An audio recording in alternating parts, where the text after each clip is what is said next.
आपल्याला मिळतं त्याच्याबद्दल आपण पाहणार आहोत. प्रार्थना तर आपण करतो, देव ऐकतो, पण त्याचं उत्तर आपल्याला कशा प्रकारे मिळतं त्या गोष्टी सुद्धा जाणणं गरजेचं आहे. कारण कधी कधी आपल्या इच्छेप्रमाणे कधी कधी मिळत नाही आणि आपण निराश होतो, दुःखी होतो. कधी कधी आपल्या इच्छेप्रमाणे मिळतं, आपल्याला आनंद सुद्धा होतो, आपण देवाला धन्यवाद देतो. परंतु बायबलमध्ये आपल्याला काय सांगतात? वेगळ्या प्रार्थना आपण करतो, देवाकडे येतो, देव आपल्या प्रार्थनेचं उत्तर देतो, पण कशा प्रकारे? कदाचित बायबल प्रमाणे तो 4 वेगळ्या गोष्टी करतो, आपल्यासाठी करू शकतो. ते म्हणजे देव कशा प्रकारे आपल्या प्रार्थनेचं उत्तर देतो. सर्वात पहिली गोष्ट, कधी कधी तो आपल्या प्रार्थनेचं उत्तर पटकन देतो. डायरेक्ट आन्सर आपल्याला मिळतं. आपण प्रार्थना करतो आणि उत्तर एकदम पटकन आपल्याला मिळतं. कधी कधी एकदम आनंद होतो आपल्याला. प्रार्थना पण केली आणि देवाने माझी प्रार्थना ऐकली. हो विश्वास आहे ना. बायबलमध्ये आपल्याला उदाहरण बघायला मिळतं एलिया. आणि एलियाबद्दल तुम्ही पहिले राजे 17वा अध्याय 18वा अध्याय वाचा, किंवा याकोबाचं पत्र 5वा अध्याय 17 आणि 18 वाचाल. त्या ठिकाणी तो एक असा मनुष्य बायबलमध्ये बघायला मिळतो, तर प्रार्थना करायचा आणि परमेश्वरच्या प्रार्थनेचं उत्तर पटकन द्यायचा.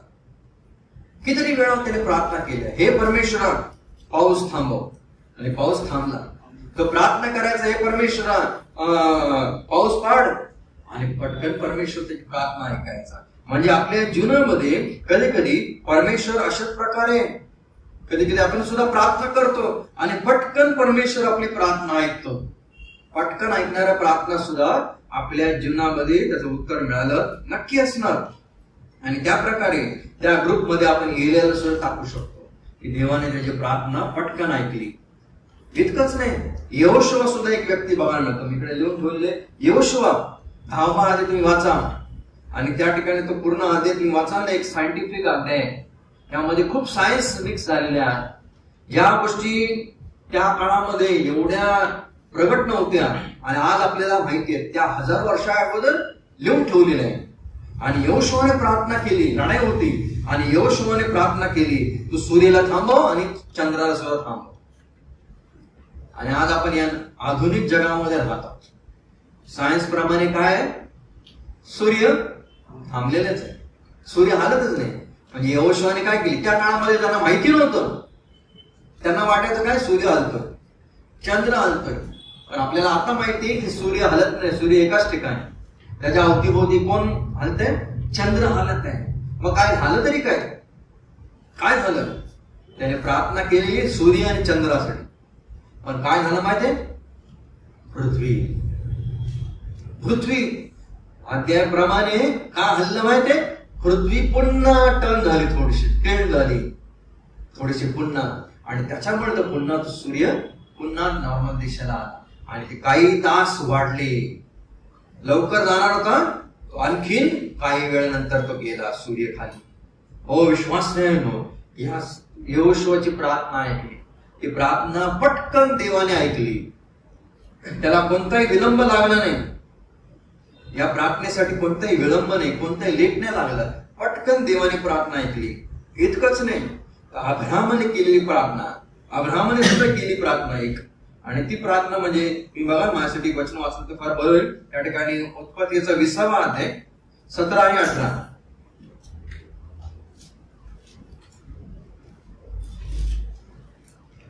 उत्पत्ती 20, 17 आणि 18. मग अब्रामाने देवाची प्रार्थना केली, तेव्हा देवाने अबीमेलेक, त्याची बायको व त्याच्या दासी यांस बरे केले, आणि त्यांस मुले होऊ लागली. कारण अब्रामाची बायको सारा हीचमुळे परमेश्वराने अबीमेलेकच्या घरातल्या सर्व स्त्रियांचे गर्भाशय अगदी बंद केले होते. आपल्या सर्वांचा परिचय झाला आहे. अबीमेलेकने काय केलेलं माहितीये? साराची बायको, या अब्रामाची बायको सारेला आपल्याकडे आणून ठेवलेलं, आणि देवाने त्यांच्याकडे शाप आणला. सगळ्यांची कूस बंद केली देवाने. पण काही काळानंतर कळालं की अब्रामच तिचा नवरा आहे. त्याच्यामुळे अबीमेलेकाने अब्रामाला बोलवलं आणि पुन्हा सारेला पाठवून दिलं. आणि जाण्याच्या अगोदर अब्रामाने काय केलं माहिती? अब्राहमने ह्यांच्यासाठी प्रार्थना केली.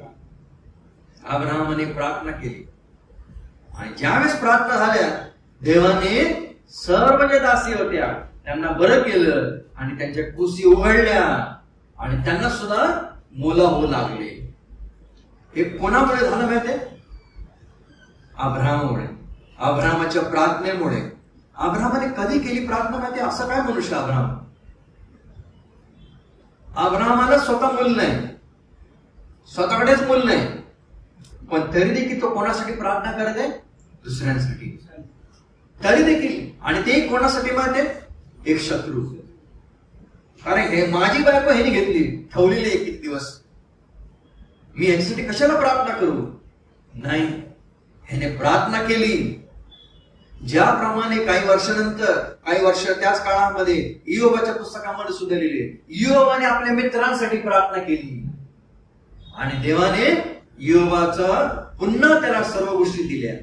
ज्यावेळेस प्रार्थना इयोबाने केली ना, परमेश्वराने त्याची प्रार्थना ऐकली आणि डबल परमेश्वराने इयोबाला दिलं. हीच गोष्ट झाली अब्राहमाच्या जीवनामध्ये सुद्धा. अब्राहमाने ह्याच्यासाठी प्रार्थना केली. त्या ठिकाणी लिहिलंय, अब्राहम परमेश्वराने यांच्या सर्वांच्या कुशी उघडल्या, स्त्रियांच्या कुशी उघडल्या. आणि झाल्यावरती तुम्हाला 21व्या अध्यायामध्ये तुम्ही याल ना, तुम्हाला पहिलीच गोष्ट काय दिसते?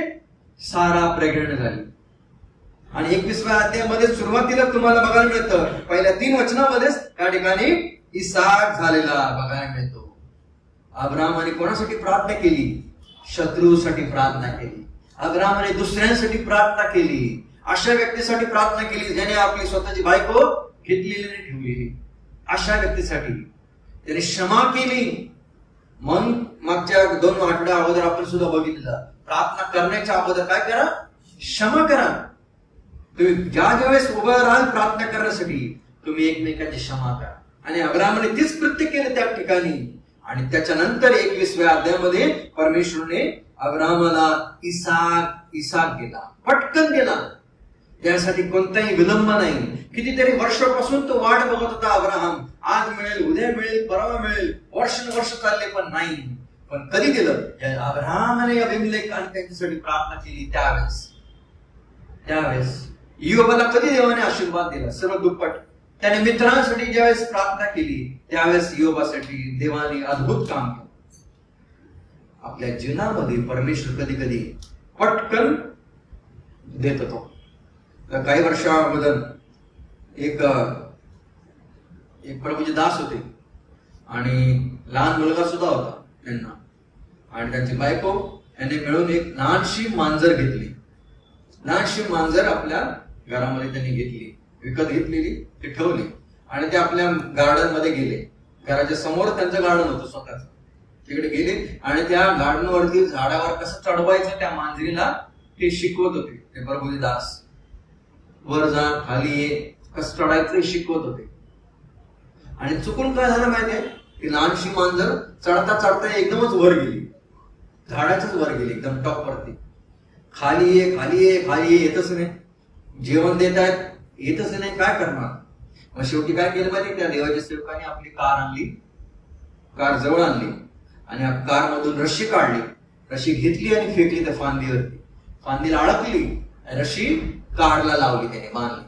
आणि त्याने काय सांगितलं? मी आता कार थोडस पुढे नेतो म्हणजे ती फांदी खाली आहे. आणि कार घेतली, लावलं आणि पुढे पुढे पुढे चालत आहे आणि फांदी सुद्धा खाली यायला लागली. फांदीवरती कोण बसलेली? मांजर. पण चुकूनच काय झालं माहितीये? ती रशीच सुटली, पटकन तिकडून. आणि ते मांजर, ते फांदी अशी पटकन अशी गेली ना, झोप करून त्या फांदीवर ते मांजर इकडून बाहेर पडते, लांबच उडाली एकदम. देवाच्या सेवकांनी पार्क केली कार आणि शोधण्यासाठी गेले. मांजर कुठे गेली? 5 मिनिटं, 10 मिनिटं, 15 मिनिटं शोधत मांजरच नाही. कुठे गेली काय माहिती? अर्धा 1 तासानंतर आल्या, मांजर कुठे गेली काय माहिती? पळून गेली का कुठे गेली माहिती. 1 दिवस झाला, 2 दिवस झाले, 1 आठवड्यानंतर नॉक आला. सकाळी बघितलं तर त्यांच्या चर्च मध्ये एक मेंबर होती, एक बहीण आणि तिच्याबरोबर तिचा मुलगा, 2 जण आले. आणि बघितलं तर त्या मुलाच्या हातामध्ये छोटीशी मांजर. देवाचे सेवक म्हणतात, हीच माझी मांजर आहे. हीच मांजर उडून गेली. बरं झालं आली. पण ते काय म्हणाले नाही, कारण सिस्टर आणि ते मुलगा 2 जण होते. या आमच्या घरामध्ये, या घरामध्ये बसले मी बसून त्या बहिणीने सांगितलं, ब्रदर आम्ही मागच्या आठवड्यामध्ये माझा मुलगा गार्डन मध्ये खेळत होता आपल्या घराच्या समोरचं गार्डन, आणि त्याने सांगितलं मला मांजर पाहिजे, मला मांजर विकत घ्या. मी त्याला सांगितलं मी विकत घेणार नाही, मला मांजर नकोच आहे. रडायला लागला, नाही. मग शेवटी मी त्याला सांगितलं एक काम कर, प्रार्थना कर. आणि मी गुडघे टेकले आणि प्रार्थना करायला सुरू केली आणि आमेन बोललो. आमेन बोलल्यावरती वरून मांजर समोर मांजर पडली. मी देवाला धन्यवाद देते, देवाने आमची प्रार्थना एवढं लवकर ऐकली. देवाची सेवा चुप, काय बोलणार काय त्यांना. परमेश्वर कधी कधी प्रार्थनेचं उत्तर अशा प्रकारे सुद्धा देतो. पटकन ऐकलेल्या प्रार्थना, त्याला विलंब लागत नाही. मला माहिती आहे ज्यावेळेस आम्ही लहान होतो, म्हणतं 7वी मध्ये किंवा 8वी मध्ये आम्ही असावा, आणि एकदा माझ्या बहिणीने पप्पाला सांगितलं, पप्पा 300 रुपये द्या. रात्री 10 वाजता तिने सांगितलं 300 रुपये द्या, फी भरायची. पण त्यावेळेस 300 रुपये सुद्धा नव्हते. काय करणार का आता? अरे अगोदर तुझे सांगायचं, सकाळी काहीतरी केलं असतं. एवढं रात्री का सांगितलं, उद्या पाहिजे 300 रुपये. मी जेवल्यानंतर आम्ही फॅमिली प्रेयर होती, प्रार्थना केली, 300 रुपये पाहिजे, उद्या सकाळी 7 वाजता निघणार. कसं देणार, काय करणार? झोपलो आम्ही आणि 1 वाजता नॉक आला आमच्या दरवाजा, आणि बघितलं तर एक सिस्टर आणि तिचा नवरा इन्स्पेक्टर 2 जण आले आमच्या घरामध्ये. बसले, अर्धा तास बसले आणि पप्पाने प्रार्थना केली, आणि नंतर जाताना त्याने पप्पाच्या हातामध्ये एक एनवेलप दिला, आणि उघडून बघितलं तर त्यावेळेस 93-92 सालामध्ये 500 रुपये होते. रात्री 1:30 वाजता सुद्धा परमेश्वर प्रार्थना आणि प्रार्थनेचं उत्तर देणारा परमेश्वर आहे. आणि ते कोण होते माहिती? डेव्हिड तांबे. डेव्हिड तांबे पुण्यामध्ये असतात, त्यांच्या मिसेसचे आई वडील ते बॉम्बेमध्ये त्या काळामध्ये होते, पुण्यामध्ये शिफ्ट झाले. ते आले आणि त्यांनी दिले. हो विश्वासाने परमेश्वर आपल्या प्रार्थनेचं उत्तर अशा प्रकारे सुद्धा हा परमेश्वर देणारा आहे. म्हणून कधी कधी आपल्या प्रार्थनेचं उत्तर पटकन मिळतं. पटकन मिळणाऱ्या प्रार्थना डायरेक्ट परमेश्वर प्रार्थना ऐकतो. कधी कधी प्रार्थनेचं उत्तर विलंब सुद्धा लागतो. काय प्रार्थना सुद्धा आपल्या जीवनामध्ये अशा असतात आहेत आणि आपण सुद्धा केलेले आहेत, त्याचा विलंब लागतो. हो विश्वास नाही ना. तुम्हाला बघायला मिळतं काही प्रार्थना त्याला विलंब लागतो. स्वतः प्रभू मोशेची एकच विनंती होती, हे देवा मला कानान देशामध्ये जायचं. त्याने एवढं काम प्रभूसाठी केलेलं या 40 वर्षामध्ये. किती काम केलेलं. एकच प्रार्थना, मला कानान देशामध्ये जायचं. पण देवाने ती प्रार्थना पूर्णपणे ऐकली नाही, थोडीशी ऐकली. फक्त मी तुला दाखवणार, आणि त्याने बघितलं आणि तो डोंगरावर गेला. पण देवाने त्याची प्रार्थना पुष्कळ वर्षानंतर ऐकली, आणि जवळजवळ त्या प्रार्थनेचं उत्तर मिळण्यासाठी मोशेला 1.5 वर्ष थांबावं लागलं. 1500 वर्षानंतर त्याची प्रार्थना देवाने ऐकली, आणि 1500 वर्षानंतर येशूचं रूपांतर झालं. बाजूला कोण होता? एलिया आणि मोशे. आणि कोणत्या देशामध्ये? याच कनान देशामध्ये तो होता. मोशेची काय प्रार्थना? मला तिकडे जायचंय, मला तिकडे तो बघायचंय. त्यावेळेस त्याची प्रार्थनेचं उत्तर मिळालं. हो विश्वास नाही. कधी कधी प्रार्थनेचं उत्तर आपल्याला पटकन मिळत नाही, पण कधी कधी थांबावं लागतं, विलंब लागतो. आणि आमच्या सुद्धा आम्ही कितीतरी वर्षापासून प्रार्थना करतो, काय काय गोष्टी आहेत त्यासाठी, पण अजून उत्तर मिळत नाही. का माहिती नाही, पण आम्ही प्रार्थना करायला अजून सोडलं नाही. प्रभू योग्य वेळेस योग्य गोष्टी देणार आहे याचा आम्हाला पूर्ण विश्वास आहे. मार्था आणि मरिया यांची सुद्धा एकच इच्छा होती, प्रभू येशू ख्रिस्त लवकर आला तर बरं, किती बरं होईल. पहिल्या दिवशी त्याने पाठवलं येशूला सांगा लवकर या, कारण ज्याच्यावर तुम्ही प्रेम करताय तो आजारी आहे. पण येशू आला का? त्याने विलंब केला. जर येशू आला, पहिल्याच दिवशी आला असं तर लाजरसला असंच उठवलं असतं, आजारपणामधूनच. पण प्रभूला धन्यवाद द्या, प्रभू थांबला. जरी त्यामध्ये विलंब होता, पण त्यामध्ये देवाचा मोठा हात होता, देवाचा अद्भुत चमत्कार त्याच्या पाठीमागे होता. आणि लोकांनी, त्या घरामधल्या लोकांनी, पूर्ण यहुदी लोकांनी, आणि आज आपण तो चमत्कार पाहू शकतो. आणि आत्म्याने किती मोठा विश्वास आपल्याला प्रत्येकाचा वाढू शकतो चमत्कार ऐकून. हो विश्वास आहे नो, कधी कधी काय काय प्रार्थना विलंब असतो. विलंब याचा अर्थ हा नाही की प्रभू आपल्या प्रार्थना ऐकत नाही, तो ऐकतो, पण त्याची वेळ अजून आलेली नाहीये. ज्यावेळी त्याची वेळ येईल नक्की तो येईल आणि अद्भुत काम आपल्यासाठी करतो. तुम्ही बघा, येशूने सुद्धा एक प्रार्थना केली, जसे पृथ्वीवरती जसे स्वर्गामध्ये तसे या पृथ्वीवरती तुझ्या इच्छेप्रमाणे. आणि त्याने आणखीन प्रार्थना केली, तुझे राज्य येवो. आलं का येशूचं राज्य? अजून आलेलं नाही. गेल्या 2000 वर्षापासून येशूची प्रार्थना अजून पेंडिंग लिस्ट वरतीच आहे. एक दिवस नक्की त्याच्या प्रार्थनेचं उत्तर नक्की मिळणार आहे. आणि बायबल प्रमाणे एक दिवस त्याची प्रार्थना नक्की ऐकण्यात येणार आहे. हो विश्वास नाही नो, कधी कधी आपल्या प्रार्थनेचं उत्तर मिळत नाही, कधी कधी त्याला विलंब होतो, पण याचा अर्थ हा नाही की तो आपल्या प्रार्थना ऐकत नाही, तो ऐकणार आहे. पण एक मी सांगेन, ज्यावेळेस आपल्या प्रार्थना ऐकतो परमेश्वर, ज्या गोष्टीसाठी आपण प्रार्थना करतो, प्रार्थनेचं उत्तर मिळाल्यावरती दोन गोष्टी असतात नेहमी, गिफ्ट आणि गिव्हर. देणारा कोण आहे? तो. आणि काय देतो? ज्या गोष्टी आपण मागितल्या त्या.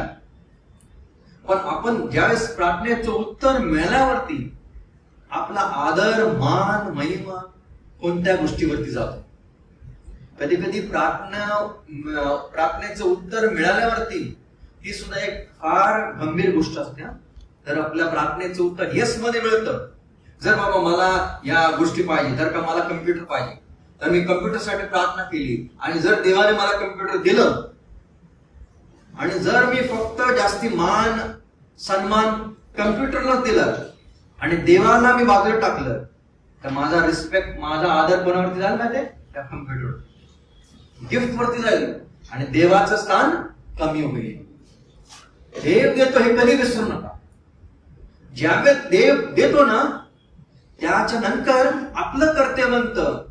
कारण प्रार्थनेचं उत्तर हो मध्ये मिळतं ना, त्याच्यानंतर पण डेंजर झोन मध्ये आपण असतो. कारण ज्या गोष्टी देतो त्याद्वारे नेहमी देवाचा गौरव झाला पाहिजे, देवाचा गौरव. म्हणून त्या ठिकाणी गिफ्ट होता. मरिया आणि मार्ताच्या घरामध्ये काय मिळाला? लाजरस गिफ्ट होता. आणि गिव्हर कोण होता? प्रभू येशू ख्रिस्त. पण मान महिमा कोणाला मिळाला नाही? सर्व गोष्टीचे पाठीमागे ख्रिस्तालाच मान मिळाला. घरामध्ये यहुदी लोकांमध्ये सुद्धा कोणाला मान मिळाला? येशूला त्यावेळेस मान मिळाला. लाजरसाला तेवढा नाही. आपल्या जीवनामध्ये नेहमी आदर, मान, महिमा नेहमी त्या प्रभूलाच गेला पाहिजे. कारण प्रभूच सर्वात श्रेष्ठ आहे. प्रभूच सर्वश्रेष्ठ आहे. म्हणून हन्नेला ज्यावेळेस मिळाला गिफ्ट, तो शम्वेल मिळाला. त्याने त्या शम्वेलाचा जास्ती नाही मान केला. तिने कोणाला आदर दिला जास्ती? देवाचा. गिव्हर आहे नेहमी, त्याला कधी विसरू नका. कारण कधी कधी भेटल्यावरती आपण त्या गिफ्टच्याच पाठीमागे लागतो जास्ती. देवाने मला दिलंय त्याच्याच पाठीमागे लागतो. आपलं कर्तव्य बनतं त्या जिवंत देवाला कधी विसरू नका. हो विश्वास नाही, कधी कधी परमेश्वर आपल्या प्रार्थना पटकन ऐकतो. कधी कधी काय काय गोष्टीमध्ये परमेश्वर आपल्या प्रार्थना थोडा विलंब लागतो. पण त्या विलंब मधून भेटलेल्या प्रार्थनेमध्ये नेहमी तुम्हाला कष्ट, दुःख, त्रास पुष्कळ असतील. आणि त्याच्यानंतर तुम्हाला मोठी साक्ष सुद्धा असेल. हे कधी विसरू नका. कधी कधी प्रार्थना ज्या ऐकतो पटकन, जसं की पेत्राने ओरडला, तो लहानशी प्रार्थना, प्रभूजी मला वाचवा, पटकन हात आला. किती पटकन ऐकलेली प्रार्थना. त्यामध्ये प्रभूने कोणता विलंब लावला नाही. जर विलंब लावला असता तर पेत्रच मेला असता. त्यामध्ये विलंब लावला नाही. पटकन प्रभूने आपला हात टाकला, त्याला बाहेर खेचलं. काही प्रार्थना अशा आहेत, काही प्रार्थनेमध्ये विलंब लागतो. पण काही प्रार्थना उत्तर, कधी कधी प्रार्थना आपण करतो, पण काही प्रार्थनेमध्ये उत्तर देवाने वेगळं दिले. कधी कधी आपण एका गोष्टीसाठी अपेक्षा करत असतो, पण देव कधी कधी दुसरं उत्तर देतो आपल्याला, डिफरंट आन्सर. काही प्रार्थना आपल्याला असे सुद्धा बायबलमध्ये बघायला मिळतात. पावलाची सुद्धा हीच प्रार्थना आहे. 2 कोरिंथ 12 अध्याय 7, 8 आणि 9 मध्ये त्याने सुद्धा प्रार्थना केली, हे प्रभू, जो काटा आहे तो काढ. एकदा नाही, दोनदा नाही, 3 वेळा तो प्रार्थना करायचा. 3 वेळा. येशूने सुद्धा 3 वेळा प्रार्थना केली. आणि या ठिकाणी पावलाने सुद्धा प्रार्थना केली 3 वेळा. पण त्याला काय मिळालं? काटा गेला का? नाही. आपल्याला माहिती तो कसला त्रास होता, काय कष्ट होतं त्याच्या जीवनामध्ये, पण ते कष्ट गेलं नाही. पण एक गोष्ट त्याने त्यावेळेस सुद्धा ऐकली, माझी कृपा तुला पुरेशी आहे. त्याला देवाने, त्याला प्रभूने कृपा पुरवली. डिफरंट आन्सर त्याला मिळालं, एक अद्भुत, एक वेगळं उत्तर त्याला मिळालं. प्रभूने सुद्धा प्रार्थना केली, एकदा नाही, दोनदा नाही, 3 वेळा. तुझी इच्छा असेल तर प्याला माझ्यापासून टळू दे, हा प्यारासाठी हे दुःख टळू दे, हा वधस्तंभ जावा म्हणून. पण मिळाली का? गेला का? नाही. पण वास्तविक पाहता लूका 22व्या अध्याय 43 वचनामध्ये मी इकडे लिहून ठेवलेले, त्या ठिकाणी लिहिलेले, देवदूत आला आणि देवदूताने त्याला शक्ती दिली. आन्सर डिफरंट त्याला मिळालं. येशूने प्रार्थना केली, तू देवदूत पाठवून मला शक्ती दे. नाही, एकदम नवीन वेगळंच उत्तर येशूला मिळालं. पाऊलाला सुद्धा वेगळंच उत्तर मिळालं. अब्राहमाने सुद्धा हीच प्रार्थना केली. अब्राहमाची बघायला प्रार्थना वाटतं, वाचलं तर फार बरं होईल. 17वा अध्याय 15 पासून ते 18 पर्यंत, किंवा 18 वचन वाचलं तरी चालेल. अब्राम देवाला म्हणाला, इश्माईल तुझ्या समोर नांदो म्हणजे पुरे. हा, बस अब्राहमाची काय इच्छा होती? बस इश्माईल तुझ्या समोर नांदो. इंग्लिश मध्ये लिहिले, O that Ishmael might live before thee. तुझ्या समोर नांदो. तुझ्या समोर नांदो म्हणजे इश्माईल हाच माझ्या पूर्ण पिढीचा हाच मुलगा आहे, जो तू अभिवचन केलेले हाच मुलगा असणार. अब्राहमाची काय त्याला वाटलं की हाच मुलगा आहे, पण नाही, विश्वास नाही. त्या ठिकाणी 19 वचन काय लिहिले? 19 आणि 20. देव म्हणाला, नाही, तुझी बायको सारा हिच्याच पोटी तुला पुत्र. नाही म्हणाला. आन्सर डिफरंट त्याला मिळाला अब्राहमाला. आन्सर कशामध्ये होतं? इसाकामध्येच आन्सर होतं. इसाकाच्या द्वारेच तो येशू येणार होता. इसाकाच्या द्वारे त्यांचा वंश पुढे जाणार होता. इश्माईल त्याचा वंश वेगळा आहे, तो वेगळा आहे. पण अब्राहमाला वाटलं इश्माईल, आणि म्हणून त्यांनी प्रार्थना केली, इश्माईलच असू दे. पण नाही, देवाने काय सांगितलं? तो तुझ्यामधून, हा वेगळा आहे, हा सारेमधून येणारा मुलगा असणार. म्हणून कधी कधी आपल्या जीवनामध्ये परमेश्वर कधी कधी आपल्या प्रार्थनेचं उत्तर तो वेगळ्या रूपामध्ये तो आपल्याला देत असतो. म्हणून तेच उत्तर आपल्याला मिळेल ह्याची कधी कधी अपेक्षा करू नका. आपल्याला माहिती नाही, जे चांगलं आहे त्या देव नेहमी आपल्याला देतो. जे चांगले आहे ते आपल्याला नेहमी देव देतो. सुरुवातीला पहिल्या सेक्शन मध्ये मी सांगितलं. आणि काय चांगले? देवाची इच्छा नेहमी चांगलीच असते. आणि कधी कधी काय काय प्रार्थना आपण करतो, आणि कधी कधी त्या प्रार्थनेचं उत्तर आपल्याला नो म्हणून मिळतं. देव ऐकतो प्रार्थना, पण परमेश्वर काय म्हणतो? मी नाही, त्या प्रार्थनेचं मी उत्तर देऊ शकणार नाही. तुम्हाला बघायला मिळेल उदाहरण या ठिकाणी. एलियाने प्रार्थना केली. एलिया एवढा थकलेला की त्याने प्रार्थना केली, हे परमेश्वरा, तू माझा प्राण घे, तू माझा जीव घे. देवाने जर का प्रार्थना ऐकली असेल तर एलिया मेला असता, परंतु देवाने तसं नाही केलं. हा एलिया कोण होता? एक असा मनुष्य ज्या वेळेस तो प्रार्थना करायचा परमेश्वर ऐकायचा. पावसासाठी, अग्नीसाठी प्रार्थना केल्या, परमेश्वरने पटकन ऐकल्या. पण आता तो प्रार्थना करत आहे, हे देवा माझा प्राण घे. पण देवाने प्राण नाही घेतला. जर प्राण घेतला असता तर मेला असता एलिया. पण देवाला धन्यवाद असो, एलिया मेला नाही. एलियाविषयी काय लिहिले? तो स्वर्गामध्ये असाच घेतला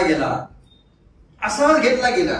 आणि एलिया आज 2,500 वर्षाहून अधिक वर्ष जिवंत आहे तो स्वर्गामध्ये. हो, विश्वास नाही, देवाने त्याची प्रार्थनाचा उत्तर दिलं नाही, नो मध्ये दिलं. देवाने नाकारलं त्याच्या प्रार्थनेचं उत्तर. तशाच प्रकारे मोशेने सुद्धा एकदा प्रार्थना केली. गणनेचा 11 अध्याय 13, 14 आणि 15 मध्ये जर का तुम्ही वाचाल ना, की त्या ठिकाणी मोशे सुद्धा प्रार्थना करते, हे देवा मला सुद्धा मारून टाक. कारण का हे वजन खूप होतं. ओझं जे इस्रायल लोकांचं ओझं त्याच्यावरती होतं ना, जे सर्व लोकांचा न्याय करायचा आहे, सगळं खूप मोठं ओझं होतं आणि ते कष्ट होतं, दुःख होतं, त्रास होता. त्याच्यामुळे त्यांनी प्रार्थना केली, मला सुद्धा मारून टाक. पण देवाने तसं नाही. देवाने काय केलं? देवाने सांगितलं, तू 70 जणांची निवड कर, ते तुला मदत करते. हो विश्वास आहे. कधी कधी आपल्या जीवनामध्ये परमेश्वर उत्तर देतो, पण कधी कधी ते उत्तर नो मध्ये सुद्धा असतं. ते आपल्या चांगल्यासाठी असतं. एलियाच्या चांगल्यासाठी होतं, मोशेच्या चांगल्यासाठी होतं. देवाने त्यांच्या प्रार्थनेचं उत्तर दिलं नाही, पण प्रार्थना ऐकली. कधी कधी परमेश्वराला आपला आवाज ऐकायचा असतो आणि तो आवडतो, त्याच्यामुळे तो प्रार्थनेसाठी कधी कधी विलंब लागतो. याचा अर्थ हा नाही प्रार्थना करण्याचं कधी सोडून देऊ नका. प्रार्थना सतत करत राहा. कारण का आपले आवाज देवाला नेहमी आवडतात. म्हणून गीत रचण्याचा 2 अध्याय 14 वचन काय लिहिले? सगळे माझे कपोते खडकाच्या कपारीत कळाच्या ओडसास मारणारे, मला तुझे मुख पाहू दे. तुझा शब्द मला ऐकू दे, कारण तुझा कंठ मधुर आहे. तुझा शब्द मला ऐकून दे. तुझा कंठ माझ्यासाठी एकदम मधुर असतो. देवासाठी आपला आवाज कसा असतो माहिती? एकदम मधुर असतो. म्हणून तो आवाज ऐकण्यासाठी कधी कधी विलंब करतो, जेणेकरून माझ्या बरोबर रोज बोलेल, रोज अधिक मला हाक मारेल. पण किती दुःखाची गोष्ट, आपण कधी कधी प्रार्थना करण्यासाठी सोडतो. काय गोष्टीसाठी प्रार्थना, ज्या गोष्टीसाठी आपण प्रार्थना करत आहोत त्या प्रार्थना करण्यासाठी कधी सोडू नका. त्या रोज प्रार्थना करा, कारण देवाला तुमचा आवाज आवडतो. जरी लोकांना आवडता, लोक कधी तुमची प्रशंसा करणार नाही, लोकांना आवडणार नाही तुमचा आवाज, परंतु देवाला तुमचा आवाज ऐकण्यासाठी नेहमी आवडतो. आणि जितकं तुम्ही देवाकडे जाल तितकं तुम्ही नम्र व्हात जा. त्याच्यामुळे देवाकडे नेहमी येत जा, कारण हा एक सगळ्यात मोठा आनंदाचा क्षण असतो, देवाकडे येणं. कारण का माहितीये? कारण देव कधी कधी प्रार्थनाचा उत्तर, आपण 4 गोष्टी बघितल्या. कधी कधी प्रार्थनेचं उत्तर पटकन आपल्याला मिळतं, कधी कधी विलंब लागतो, कधी कधी आपल्याला उत्तर दुसरं मिळतं, आणि कधी कधी नाकारतो सुद्धा परमेश्वर आपल्या प्रार्थनेचं उत्तर देण्यासाठी. परंतु एक गोष्ट मी बघितली, एक गोष्ट मिळाली. आपण गीत सुद्धा गातो, मांगने से ज्यादा देने वाला परमेश्वर. असा अनुभव केलेला आहे का? जे तुम्ही मागता त्याच्यापेक्षा जास्ती आपल्याला मिळतं का? अनुभव केलेला आहे? त्याचा अनुभव मी फार घेतलेला आहे. जे आपण मागतो त्याच्यापेक्षा अधिक देणारा परमेश्वर आहे. कोणीतरी एफेसकरांपत्र 3 अध्याय 20 आणि 21 वचन कोणीतरी वाचा. आपण ज्याची काही मागणी किंवा कल्पना करीतो त्यापेक्षा आपल्यामध्ये कार्य करणाऱ्या शक्तीने फारच फार सर्वस्वी जो शक्तिमान आहे, तेव्हा पिढ्यानपिढी म्हणजे येशूमध्ये युगानुयुग असतो. आमेन. ज्या गोष्टी अद्भुत मोठ्या गोष्टी तो करतो आपल्यासाठी, मागण्याच्या पेक्षाही अद्भुत गोष्ट तो देणारा आणि करणारा परमेश्वर आहे. हन्नेने किती मला मागितले? हन्नेने काय मागितलं? एकच मुलं. पण देवाने तिला किती दिलं माहिती? 3 मुलं 2 मुली दिल्या, 5 मुलं. मागणे से ज्यादा देने वाला परमेश्वर. अब्राहमाने काय मागितलेलं? एकच मुलगा दे मला, बघा बाकी काय. पण देवाने काय दिलं? ख्रिश्चन लोक कोण आहेत? सगळे अब्राहमापासून आले. यहुदी लोक कोण आहेत? अब्राहमापासून आलेले. मुस्लिम लोक कोण आहेत? अब्राहमापासून आलेले. हाही अब्राहमाचा पुत्र. एवढे संतती, प्रत्येक मुस्लिम लोक म्हणून त्याची संतती मी तुझी आकाशातील तारे इतकी आणि समुद्राच्या वाळू इतकी करेल. हे कोण आहे? समुद्राचे वाळू आणि आकाशातील तारे कोण आहेत? कधी बघितले का? हो विश्वासाने, हे आकाशातील तारे कोण आहेत माहिती आहे? हे तुम्ही आणि आम्ही. आकाशातील तारे कोण आहेत? मंडळी आहे. We are heavenly people. आपण स्वर्गीय लोक आहोत, स्वर्गीय लोक आहोत. हे आकाशातील तारे म्हणजे मंडळी. तर समुद्राचे वाळू कोण आहे माहिती आहे? इस्रायल लोक. हे अजून खालचे लोक आहेत, त्यांचं लक्ष अजून खाली, त्यांचं लक्ष अजून बॉम्ब कसे वाढवायचे, लढाया कशा करायच्या ह्याच्याकडेच आहे. लक्ष मसियाकडे नाही. मी याच बुधवारी इराण आणि इस्रायल विषयी बोलणार होतो बायबल स्टडी मध्ये, पण मंगळवारी लढाई बंद झाली. देवाला धन्यवाद असो, बंद झाली लढाई. पण जे लढाई जे लिहिलेल्या आहेत, ज्या होत आहेत, अगोदरच लिहून ठेवलेले आहेत. जे बॉम्ब यूज करत आहेत लोक, जे बॉम्ब रशियाकडे, जे बॉम्ब आज अमेरिकेकडे, ते अगोदरच बायबल मध्ये लिहून ठेवलेले आहेत. जकर्याच्या अध्यायामध्ये, प्रगटीकरणाच्या अध्यायामध्ये असे बॉम्ब येतील, ते मनुष्य उभाच्या उभा डोळे बाहेर येतील, जीभ आतमध्ये वितळून जाईल आणि मनुष्य वितळेल. या सर्व अगोदर भाकीत करून ठेवलेले आहेत. आणि इस्रायल लोकांचं अजून लक्ष कुठे आहे? खालच्याच गोष्टीकडे, खालच्याच गोष्टीकडे. आणि बायबल प्रमाणे अजून लढाई वाढत जाणार आहे, अजून लढाई वाढत जाणार आहे. बायबलमध्ये किती लढाई माहिती आहे? टोटल 1600 वर्षाचा काळ आहे बायबलचा लिहिण्याचा काळ, 1600 वर्ष. आणि किती लढाई आहेत? 92 लढाई आहेत बायबलमध्ये. एवढ्या वर्षामध्ये 92 लढाई. पण आज किती लढाई चालू आहे पृथ्वीवरती? 32 लढाई चालू आहे. आता एक कमी झाली 32 मध्ये बुधवारी. एका दिवसामध्ये एवढ्या लढाया पूर्ण जगभरामध्ये चालल्या आहेत, वेगवेगळ्या ठिकाणी. आफ्रिकामध्ये, या मिडल ईस्ट मध्ये, इंडिया पाकिस्तान पुन्हा होईल आपल्याला माहिती. हो विश्वास नाही. आज इस्रायल लोकांना अजून लक्ष खाली आहे, अजून लक्ष खाली. लक्ष ज्यावेळेस वर जाईल, खरंच त्यांची परिस्थिती बदलणार आहे. त्या प्रभूला ओळखतील आणि त्या मसीहाला आपला तारणारा म्हणून स्वीकारतील. एक मोठी आशा प्रभूने दिलेली आहे. पण परमेश्वराने त्यांना आशीर्वाद दिले. पण अब्राहमाला जास्ती दिलं. अब्राहमाने एकच प्रार्थना, याकोबाने एकच प्रार्थना केली. याकोब ज्यावेळेस पुन्हा त्या लाबानाकडे, आपल्या भावाकडे चाललेला, लाबानाचं घर सोडून, उत्पत्ती 28 अध्याय 20 वचन, जर तुम्हाला रक्षण करशील, त्या ठिकाणी काय लिहिले मराठीमध्ये, काय उत्पत्ती 28:20. याकोबाने असा नमूद केला की देव मजबरवर राहून ज्या वाटेने मी जात आहे ती माझे संरक्षण करेल आणि मला खास अन्न पदार्थ वस्तू देईल. हा, त्याने 3 गोष्टी मागितल्या: सेफ्टी, फूड आणि क्लोथ. कपडे म्हणजे वस्त्र, अन्न आणि सुरक्षा, या सुरक्षितता, या 3 गोष्टी मागितल्या. पण 20 वर्षानंतर काय झालं माहितीये? 20 वर्षानंतर 32व्या ते 10व्या वचनामध्ये लिहिले, परमेश्वराने त्याला 2 झुंड केल्या.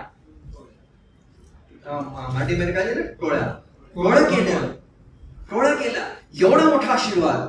त्याने काय मागितलेला? 3च गोष्टी. त्याकडे काय होतं माहितीये? जाताना फक्त काठी होती, काहीच नव्हतं. कपडे मला दे, अन्न दे आणि मला सुरक्षित दे. पण देवाने त्याच्यापेक्षा अधिक देवाने त्याला दिलं. आणि इतकंच नाही, त्याच अध्यायामध्ये देवाने त्याला नवीन नाव सुद्धा दिलं. नवीन नाव, तुझं नाव इस्रायल म्हणतील. त्याच अध्यायामध्ये देवाने त्याची चाल सुद्धा बदलली.